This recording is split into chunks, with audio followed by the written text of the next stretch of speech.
Which of the following are the functions of WTO?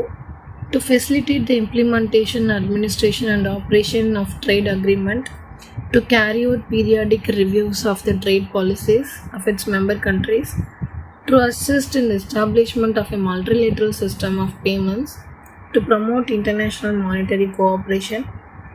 The right answers are actually WTO main functions கேட்டிருக்காங்க. Option A அதான்.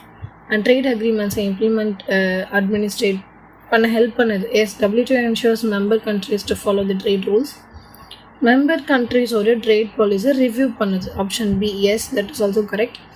Regularly check each countries trade practices, அது ஒரு functions தான் அது. ஓகேவா? Multilateral payment system establish பண்ணுது. It's not the function of IMF. Function of IMF இது, not WTO. Monetary cooperation promote பண்ணுறது வந்து ஆப்ஷன் டி. இது வந்து IMFோட function, not WTO. But questions நம்ம IMFோட ஃபங்க்ஷன்ஸ் கேட்டோன்னா இது நம்ம தெரிஞ்சு எழுதி